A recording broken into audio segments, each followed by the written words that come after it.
Hey there, listeners. Welcome to Hines On Air, your weekly dose of inspiration, motivation, and real-life entrepreneurial stories. I'm Matt Hines, your host, and I'm excited to have you join me on this journey. From building a successful law firm to venturing into other industries like real estate and social media, I've experienced both the triumphs and the challenges that come with entrepreneurship. I've learned firsthand the importance of resilience, adaptability, and a relentless pursuit of excellence. On Hines On Air, we're diving deep into the world of business, law, and personal growth. Join me as I chat with incredible guests who have faced adversity, defied expectations, and achieved extraordinary success. We'll discuss their strategies, their mindset, and the lessons they've learned along the way. Whether you're an aspiring entrepreneur, a seasoned business owner, or simply someone looking for a little inspiration, Hines On Air is for you. Remember to subscribe, like, and leave a review whenever you listen to podcasts. Your support helps us reach more people and continue sharing these incredible stories. Let's get started. Hey everybody, it is Matt Hines. We are back with another Hines On Air. I hope you are doing well, surviving this cold weather. But we've got a super interesting and fascinating guest today. She has consulted with educators throughout the world, with corporate managers, with all types of people. I think she's dedicated over 5,000 hours to consulting with people, I think mainly educators. Is that right, Michelle? That's right. Yep. She is described as a resilience visionary, burnout interventionalist, all types of qualities and skills that we're going to hear about today, something that we all need more information about. So everybody, please welcome Miss Michelle Dickinson. How you doing, Michelle? Amazing. Thanks for finding me and inviting me on, Matt. Oh, no, you're welcome. We're happy to have you here. All right, so the resilience visionary part has sort of grabbed my attention the most because I know some of our audience, they've got businesses or they're doing something that's going to require resilience. It's not going to be easy. It always seems like it's going to be easy and it's exciting, but then they're going to probably be hit with something that seems overwhelming. So, anyway, tell us a little bit about what do you teach people when you're teaching them resilience, how to stay in the game? Of course. Resilience. So we define our brand as resilience as a lifestyle, and we look at resilience not as the thing that you have to build by going through hard times, but rather something that you get to build every single day. And we look at resilience more so as a definition of agency. We all have agency, and we have the ability to do more in every situation, whether or not we're aware of it. I don't quite follow. And you said we all have agency. What's that mean? Agency. We have a say in how things go. But a lot of people are like looking for their external circumstances to be different than they are in order to take and do things for themselves and take initiative and take control. They're waiting for the external circumstances to be different. So I say we all have agency. We all have something that we can be doing. We all have more power than we give ourselves credit for. That's right. Right on. It's I think it's easy. We have sort of a victim mentality sweeping through America right now, certainly with the younger generation. They dare to, find an excuse. So certainly the agency proposition that you're saying needs to be reminded, like, you're in control, buddy. Yeah.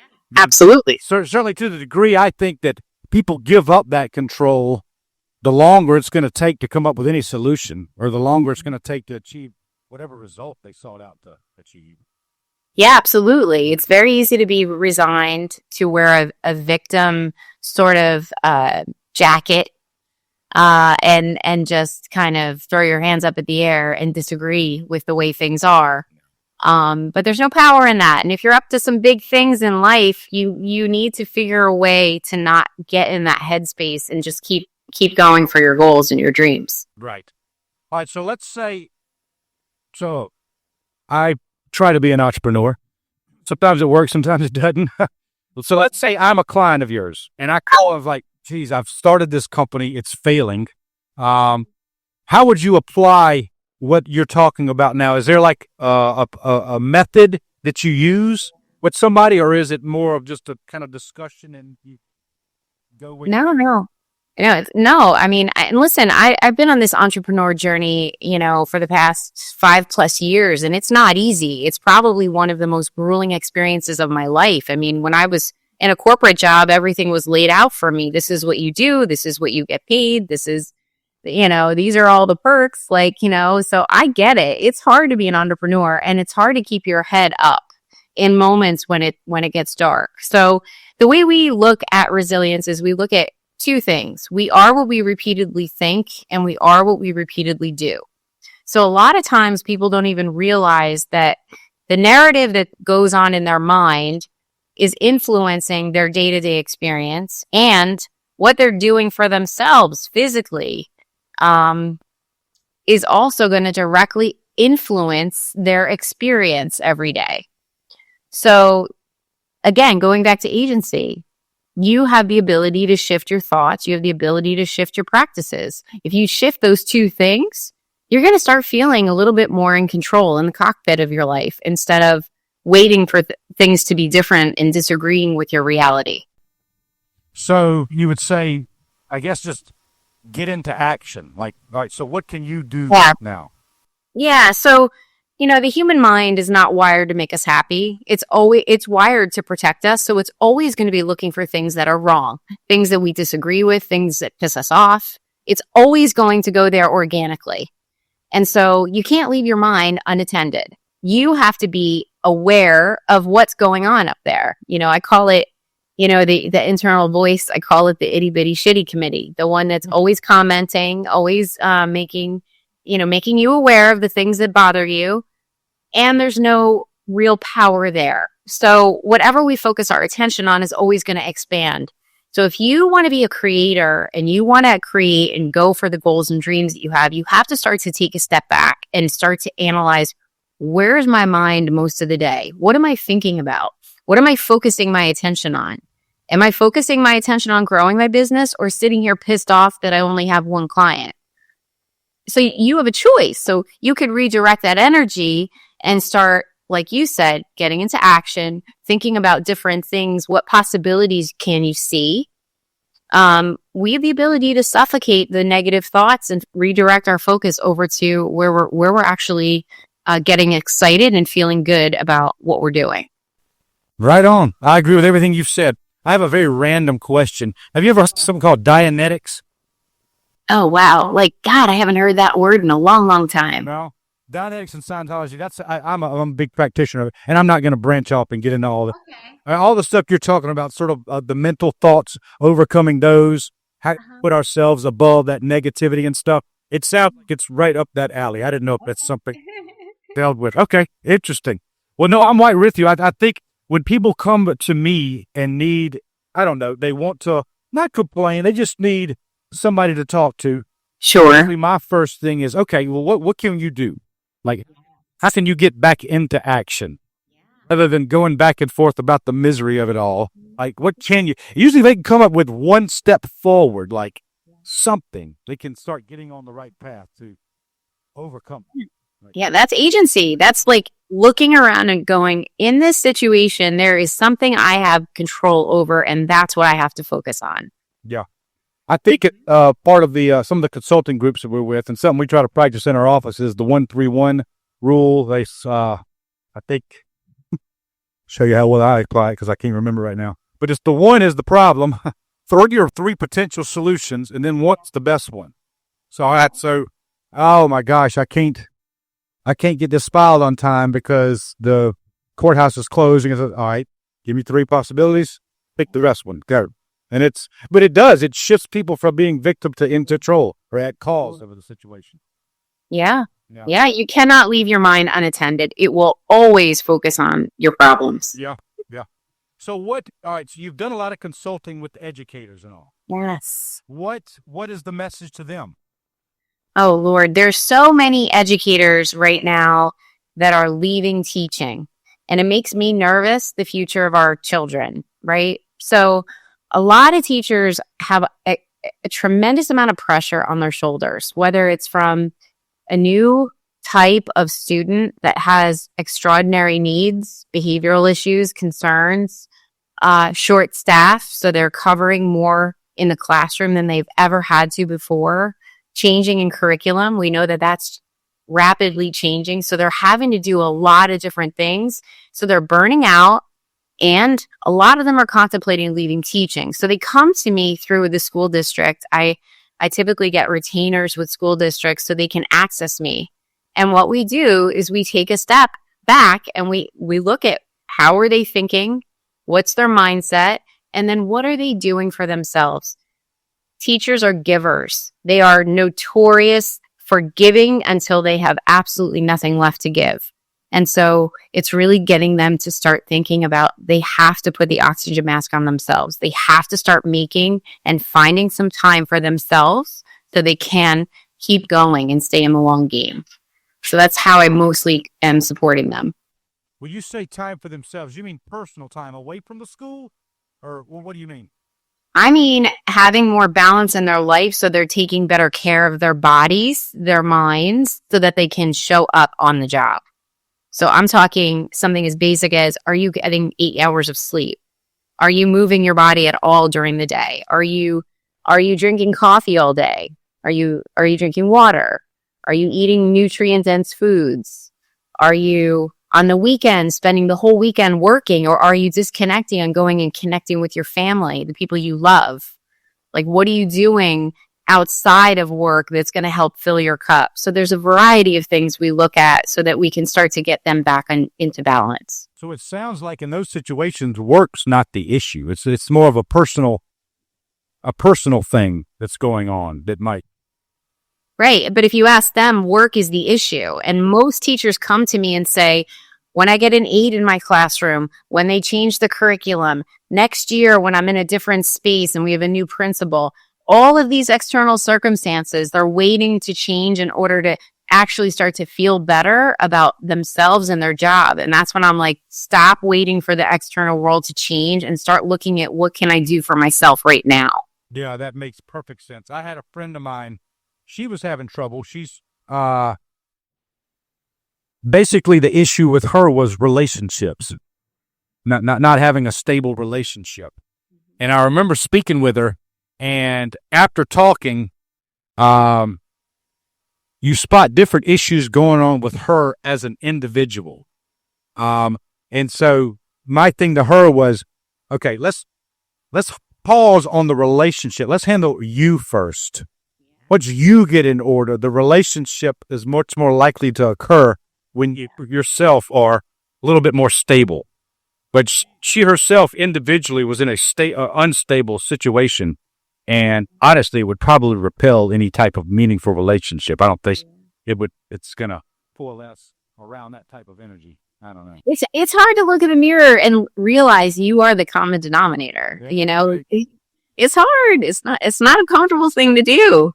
Responsibility. I know it's that is a tough one, and it's so easy to point the finger or blame, because there are reasons to blame. Like somebody did do something else wrong, but if you look, you'll find you could have done it better yourself. Yeah. It's a harsh one. Yeah. True. Yeah, it is. So I saw it says that you had consulted in many industries, banking, pharmaceuticals, biotech, I think I read corporate consulting as well. Is it usually the same message, like let's focus on you, or is there sometimes something in the organization or something that also needs to change? It depends, like people will seek me out for a variety of coaching. So like I recently just coached a sales executive who was having a hard time with regulation, right? And as a leader, if you can't be regulated, how do you lead a team effectively? So we really worked on his regulation, and that all goes back to taking better care of himself and his self-care practices so that he can be that steady Eddie in the office and handle the unanticipated challenges with ease and grace. So, from the executive to, the individual employee that just is completely overwhelmed, has a chronic complaint to their boss all the time, I'm overwhelmed, that the boss can't give them any work because they're sitting in overwhelm. So we unpack that. What does that mean to be overwhelmed? And believe it or not, a lot of this does happen in a generational, different generations in different ways. We're noticing a lot of younger folks are struggling with anxiety, then they're struggling with overwhelm. But like you tell an employer, I'm overwhelmed, they don't quite know how to help you. So what I do is I sit down and we unpack what's the source of that overwhelm, because we want you to be able to feel better. So for yourself first, and then you won't be so overwhelmed when something comes at you at work. You'll start to be able to understand how to break that down and handle it. Yeah, I would agree. If somebody tells me, Matt, I'm overwhelmed, that's my first question too. Okay, what does that mean? Like, what's tell me, describe today, and let's go through it, and then maybe we could pick apart, because it might be, I don't know, they're having a tough relationship with their partner, or their child is not doing well in school. Right. And that's lingering. Yeah. And that's lingering, and they're trying to do other things. So it's like, let's get to the heart of that. Right. And a lot of people, listen, a lot of people don't have people to talk to confidently, so I think, what's nice about what we do is we are taking them back to the basics. It's a non-clinical narrative. We are not therapy. What we are looking at we are what we repeatedly do, and we are what we repeatedly think. And from those two things, we're looking at how are they thinking and what are they doing or not doing for themselves. You think the thought comes first, or is it an environmental stimulus that comes first that creates the thought? I look at it as organically, the mind is not wired to make us happy.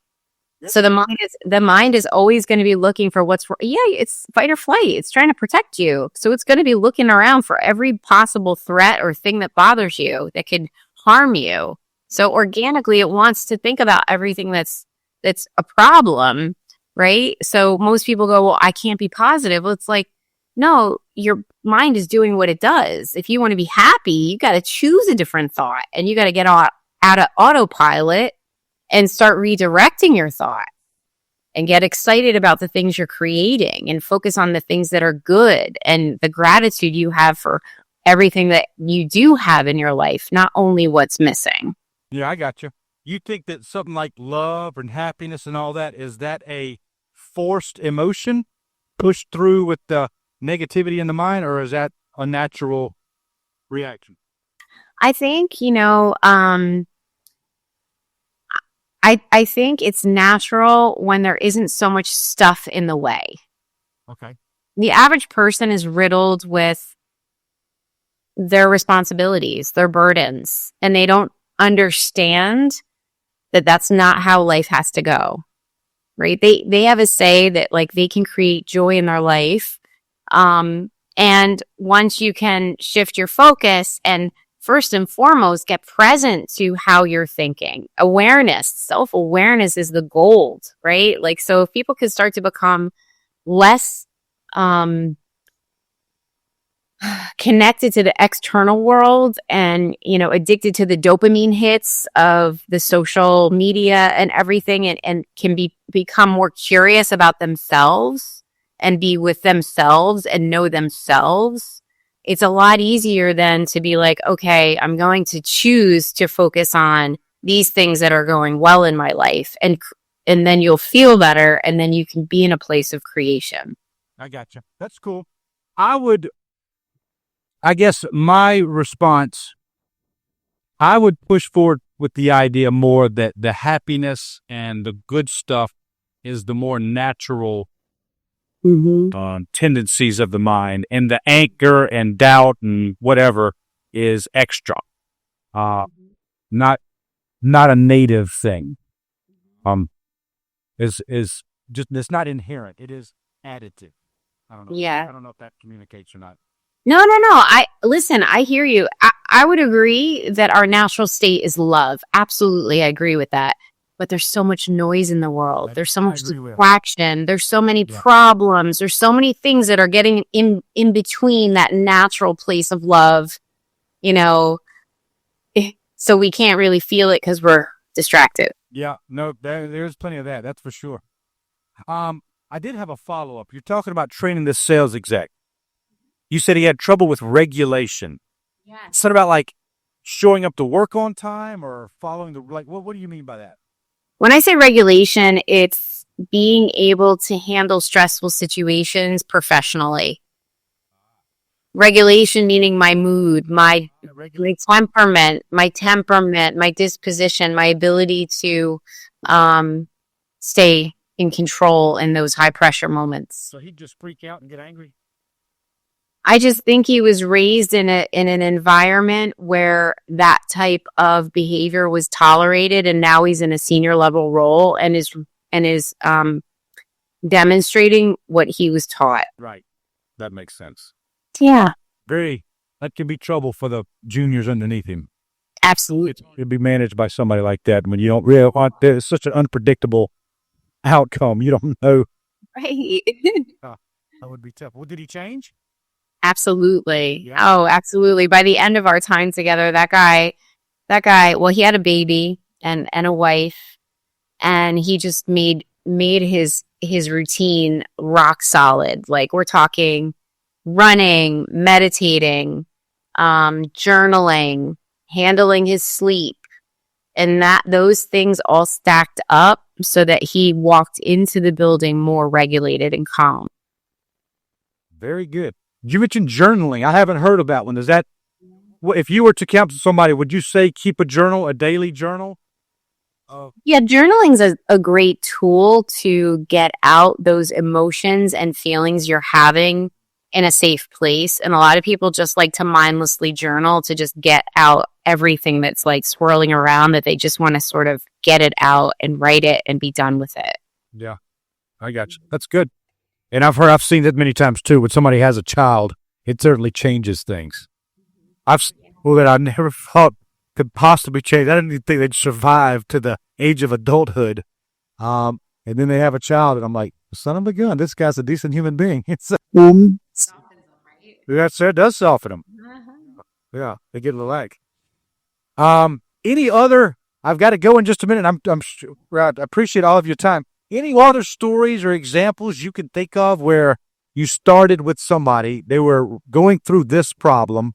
I'm sorry to put you on the spot, but no, that's okay. Okay. Any other examples? Because I like hearing about your sales exec, what you did with him, and how the outcome. Sure. Anything else like that? Any other examples that you work with somebody? What they were? Yeah, for sure. I mean, I have had educators who their district hires me and they come to me and in confidence, they're like, "You're going to help me quit." And I'm like, okay, so we're going to take a step back. So I had this one woman come to me and she's like, "You're going to help me quit because I want out." And I said, "Well, what are you going to do?" She said, "I don't know. I just want out." I go, "Well, do you have a family you got to provide for?" "Yeah." "Okay, well, let's take a look at this, because is that really going to be the best immediate move to apply that additional, stress and pressure on yourself than to be unemployed?" So we spent a lot of time talking about why she had gotten to that point where she just wanted out.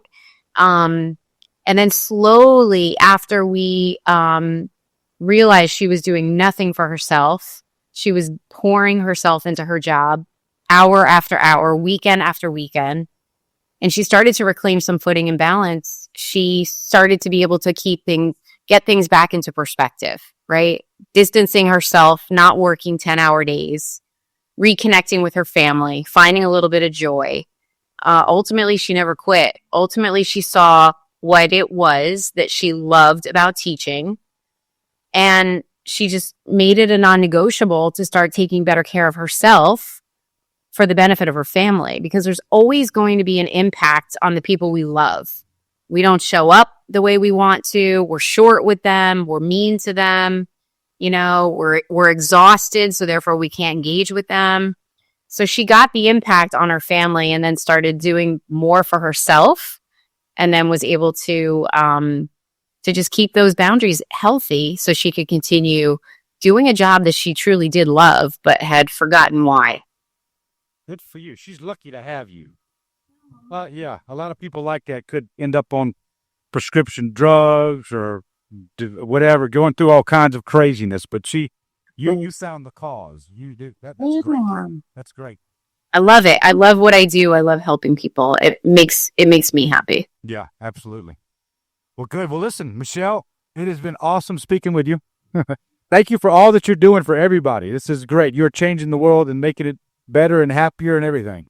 Thank you, Matt. I appreciate that. You're welcome. And if somebody, is this your company that offers this service to everyone? Yes, Do you have a website?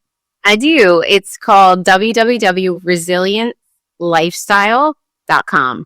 Okay, resiliencelifestyle.com, and we will post that below the video too. So if anybody, And I'm also on LinkedIn as well. And it's resilience as a lifestyle. Sorry. But I am on LinkedIn as well. If you wanted to just hit me up there on a message, I'm always there. Sure. All right. So resilienceasalifestyle.com. That's correct. Okay, great. Awesome. Michelle, thank you again. It has been a pleasure. You're welcome. All right. And everybody, All right. thank you for joining us. I hope you got something out of this episode. I know I did. So if you did, comment for me, like this video, and subscribe to the channel. We will see you next time. Hines On Air is for you. Remember to subscribe, like, and leave a review whenever you listen to podcasts. Your support helps us reach more people and continue sharing these incredible stories.